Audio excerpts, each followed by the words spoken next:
Okay, maybe we start again. And I want to talk now about German Expressionism. We're moving from country to country in this course. We've spent time in, starting with Italy, but we've been to Russia, twice, because we went there with Kandinsky, and then we've just come back. We've been to Holland with Mondrian. So now we're looking at German art. Actually, the term expressionism can be used in a loose sense, but also in a more defined sense. In the defined sense, it's become common to talk about German expressionism, a sort of tendency within German art, and that's what my topic is here.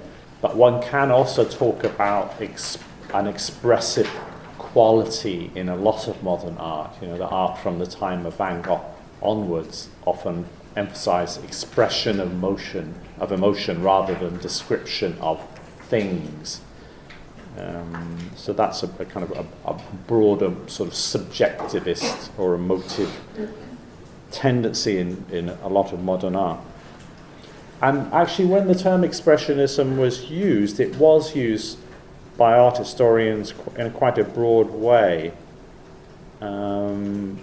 It was used of Matisse, for example.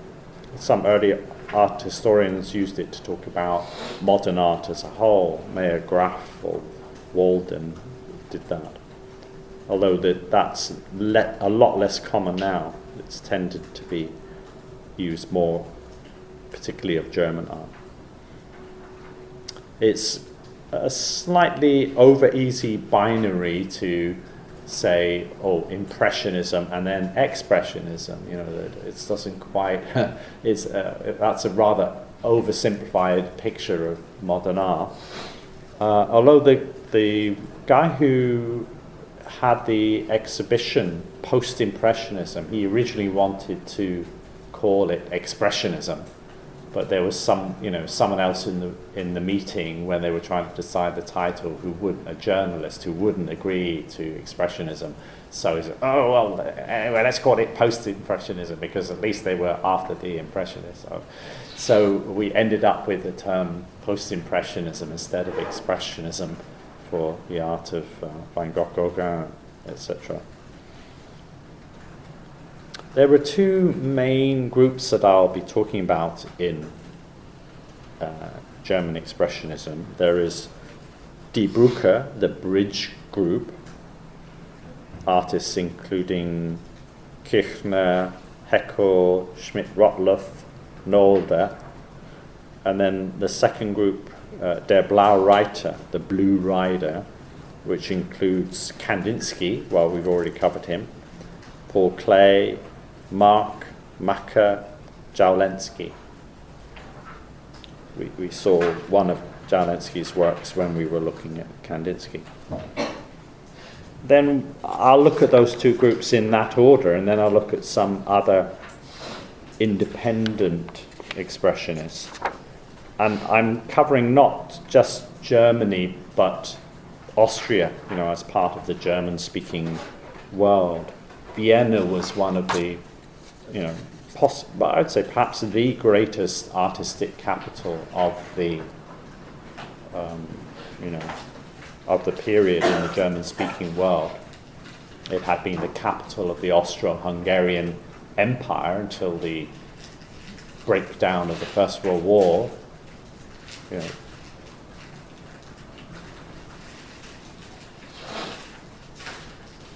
So we'll certainly be looking at that. Germany had only been unified as a country in 1871. Similar story with other European countries like Italy. They become nations in the 19th century. It's not that much earlier than, say, China becoming a nation in 1911, 1912. Becoming a nation in the sense of becoming a modern nation state. Of course, people had used the term Italy or Germany or China before that date, but as a modern nation state, it's all very new.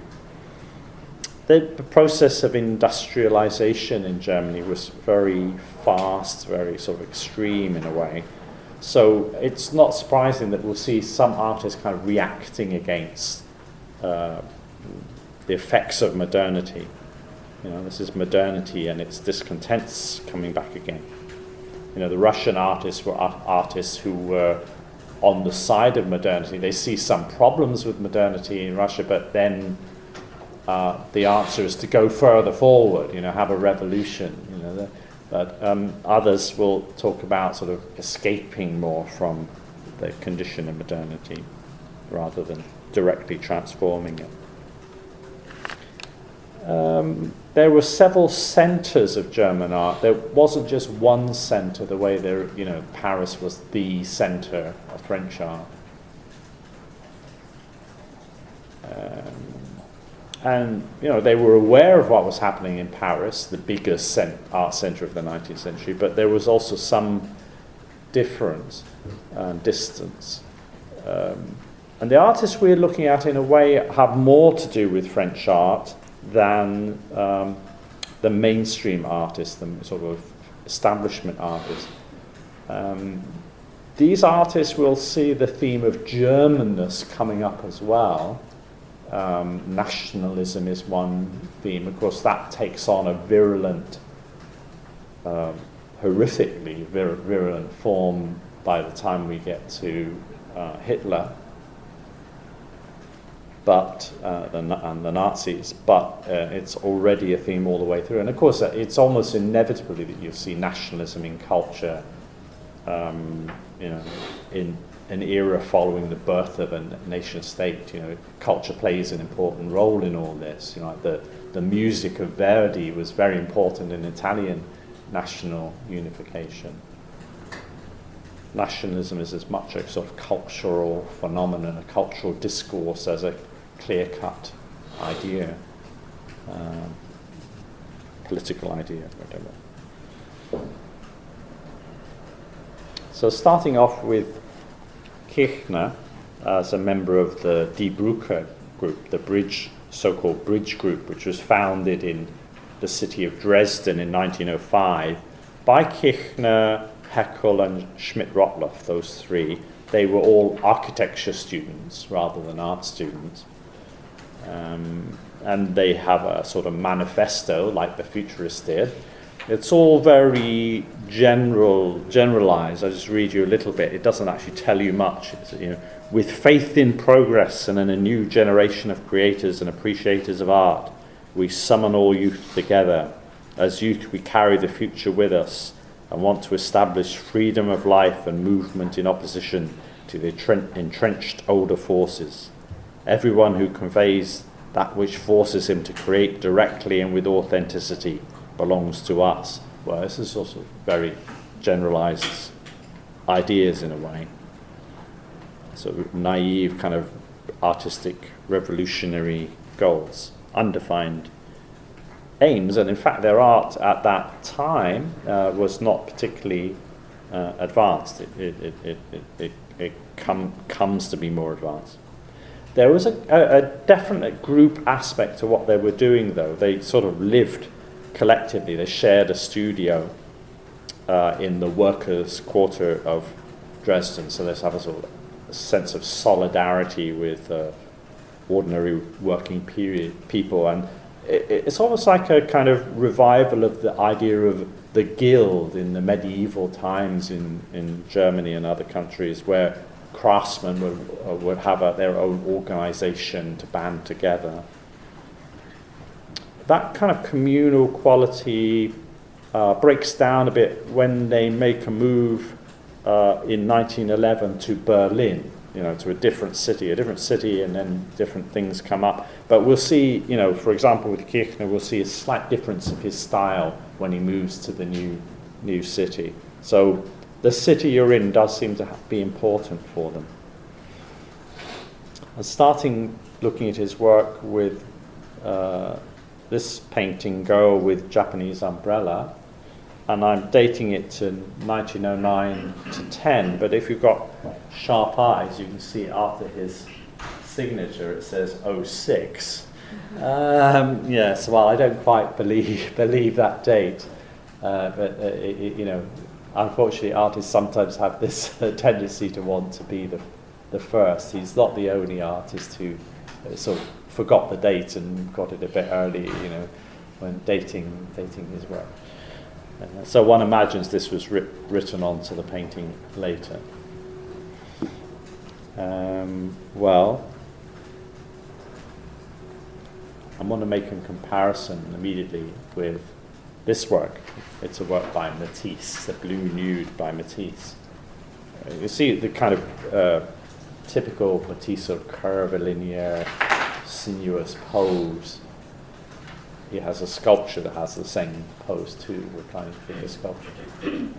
I think that's what's behind the pose here in the Kirchner work. So I'm using it already to say there's a big connection to French art, in particular to Fauve painting.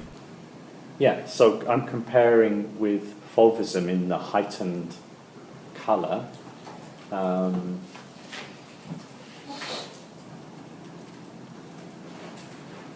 That's clearly where the language comes from. So many artists actually had learned something from Fauvism at one point or another.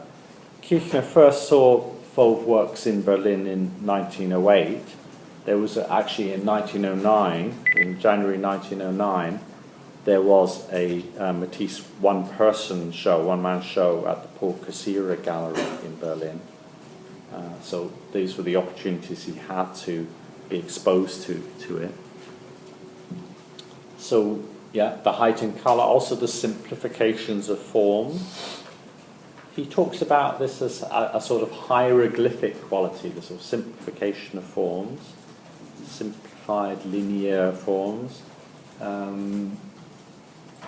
He also talks about an interest in Rembrandt's drawings. Those are very calligraphic, simplified drawings sometimes, his brush drawings at least. That could be another influence. The flatness of the whole thing is very, a modernist trait. The umbrella, well, it's a Japanese sort of umbrella, but I would call that a French trait. The Japanese umbrella is a French thing in the painting to me. It's more French artists that were interested in Japanese things than the German artists. It's not a big thing for Kirchner. What's going on in the background, it's actually these very stylized naked figures. There's something to do with the decoration of their collective studio. That is what he's trying to represent here. They decorated their studio, inspired by some tribal art that they'd seen in the Dresden Museum. Germany was one of the colonial powers in Africa and Oceania, and so it's always the artists from those countries that had that colonial project, the British and the French and the Germans, where you see the interest in the art of those places. So, for example, this was one of the objects in the Dresden Archaeological Museum, maybe the very object that influenced the decoration of their object. It comes from the island of Palau, so it's a Pacific island, and very stylized, simplified forms, and you can see how that has been one of the influences upon his style of working. Of course, I think you could go back before Matisse, you can go back to Van Gogh as well, and if you look at a work like this, which is actually from 1906, whereas the previous one was dated as 1906, then that kind of influence of Van Gogh maybe comes through a bit more clearly. This is the kind of work they were producing the period just around the formation as a group. You can see similar style works by other artists actually in the sort of the touch, the very impasto touch of Van Gogh-like touch that you can see in the work, but actually a more realistic sort of scene from life perhaps. The colouring is kind of heightened, but overall the mood is not quite so extreme as it later becomes. He talked about how Van Gogh images were too excited and fragmented for him, and yes, you can see how, in a work like this, he's trying to create a more all over. Still, you're aware of individual brushwork, but it's somehow a more overall feel that you're trying to get, not the kind of fragmentation of touch you have here. So this theme of the interest in tribal art, which often the term was used primitive art, but that's a slightly disparaging term to use, but still we must be aware of that term because it's still often used as a way to characterize that kind of art.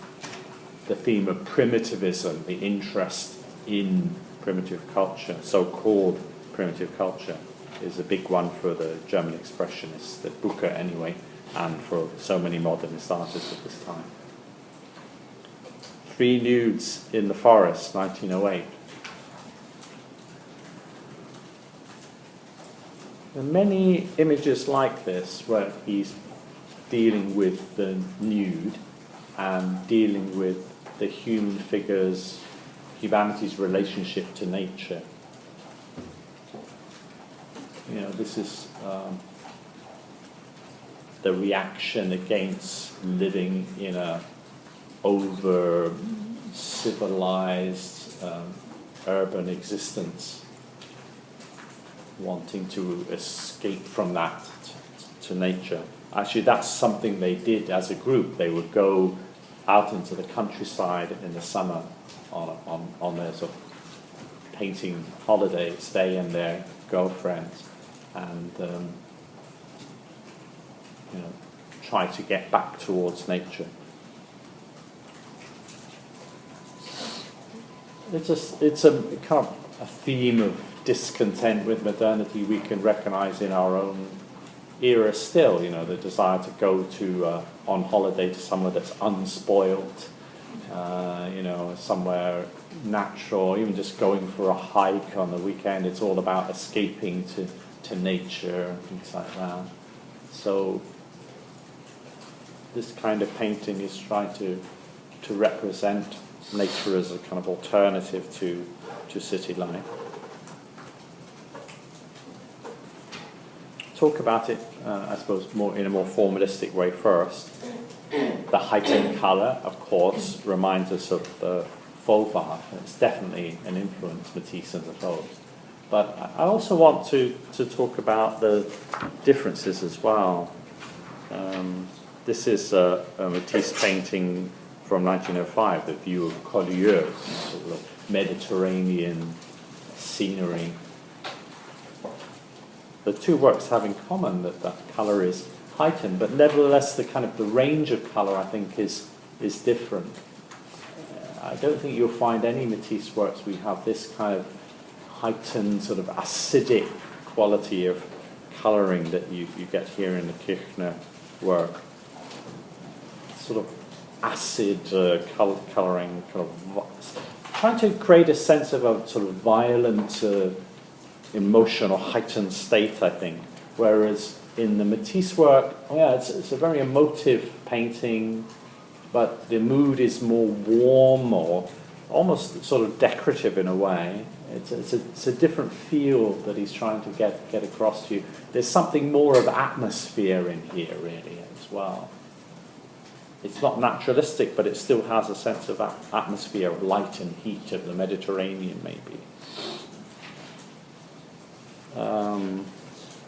If you want to use a musical term, maybe you say this is in a major key, this is in a minor key, something like that. This is all very vague kind of analogies to make, but because it's hard to pin these things down, how do you pin it down?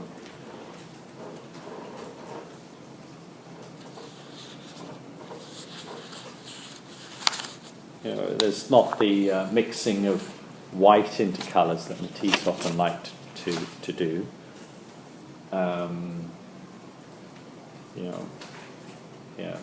Loves the pinks and so forth, or just the white of the background showing through.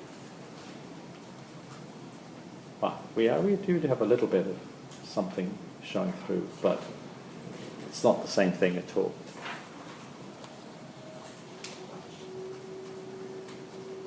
The line is quite jagged in a way. He's very much emphasizing these linear contours.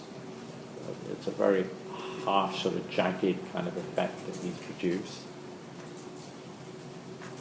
It's humanity in touch with nature, but it's not a kind of calm harmony that is sought. It's a kind of revitalizing effect of nature, something like that. Nature kind of brings back our vitality, doesn't sort of calm us down.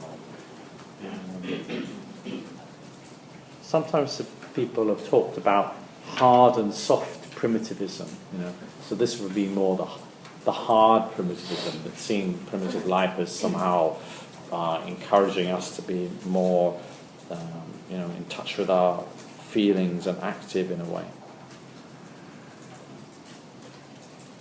So all is against the background of urban living, industrialization, and the alienation that all produced, and a desire for some kind of simplicity of life.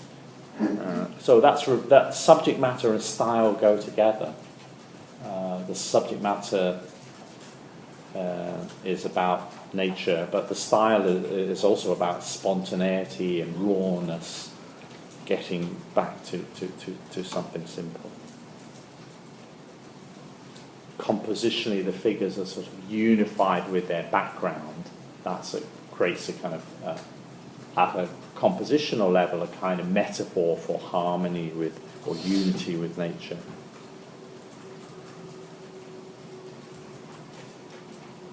In Germany particularly, there was an interest in nudism, a sort of a cultural movement for exploring nudity in nature. It's popular in that, particularly in that time of place.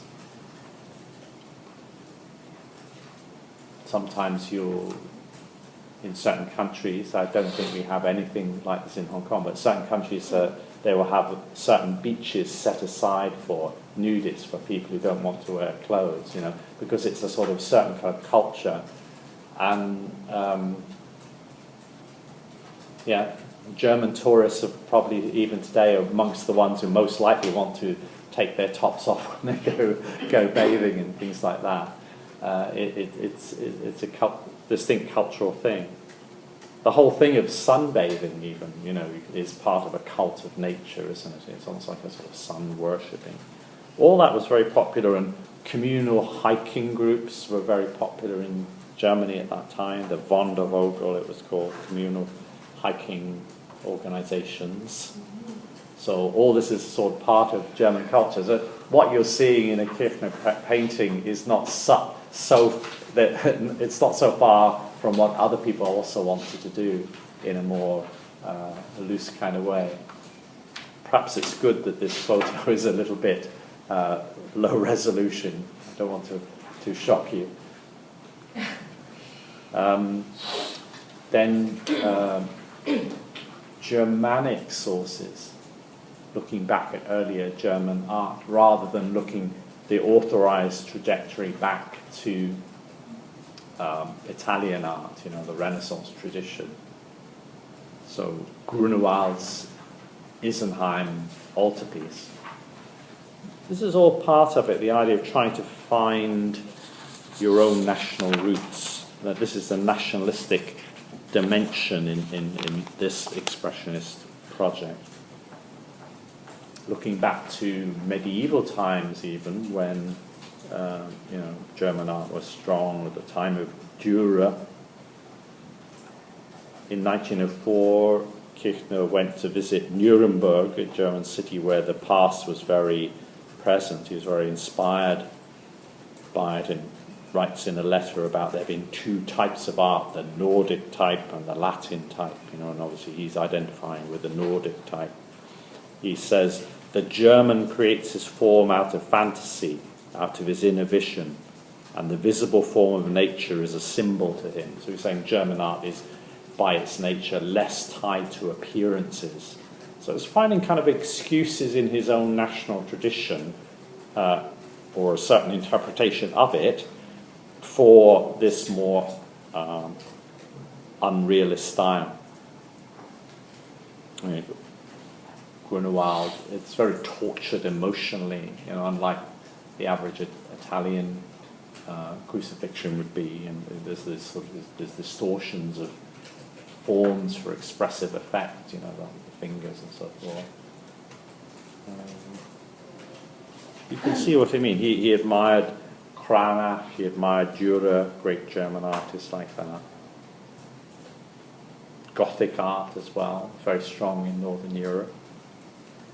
That is also a non-Renaissance source. To move beyond the Renaissance tradition, maybe you look back at art from before the Renaissance, and especially if you can find some national sense of belonging, that it is your tradition that you're reviving.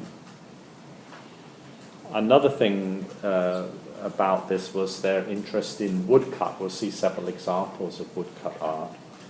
And, the woodcut was an important part of the Germanic tradition.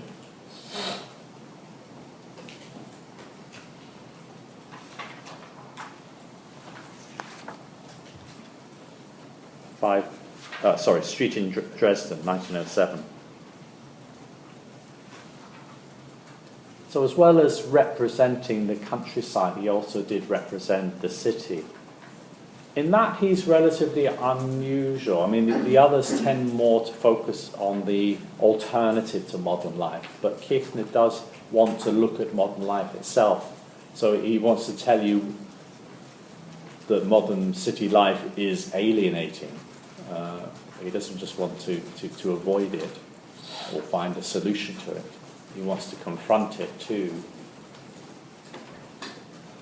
And this is, so many people living in a city at that time would be first-generation city dwellers. They'd be aware of how unusual city life is.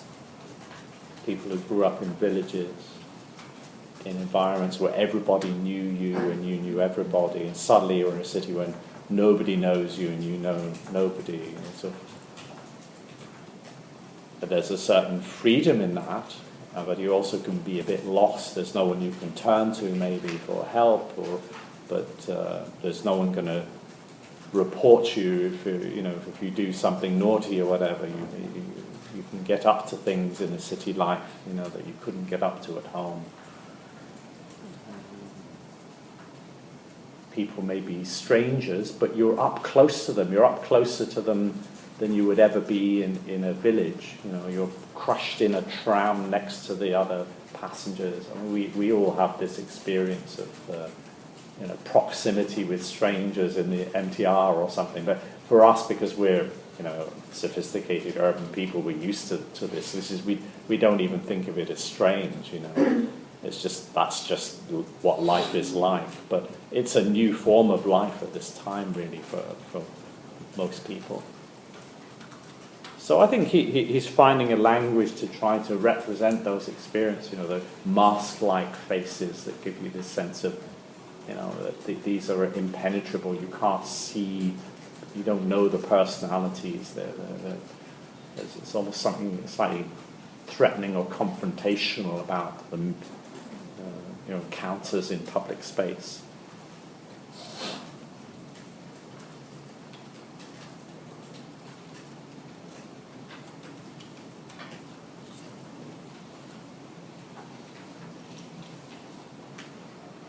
The crowd. One specific visual source for this is the art of Munch, the Norwegian artist that the Bridge Group artists really admired. They really liked his work. He also produces these sort of confrontational scenes like this one. Evening on Karl Johann Street, 1892.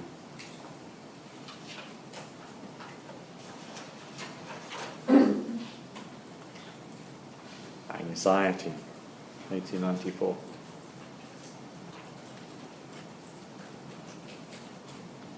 Well, very famously, The Scream, where that sort of alienation of modern life breaks down and emotion comes up. I can't take it anymore. Sort of.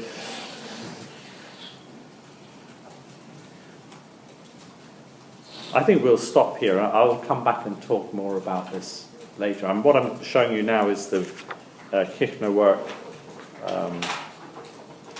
The Five Women in the Street of 1913. I want to make a comparison between this work, which was produced after the move to Berlin, and this work from 1907 in Dresden. It's a very similar kind of subject, but the style has shifted as he moved to the new city. So we'll look at that comparison. That's where we'll come back to next week. So thank you very much.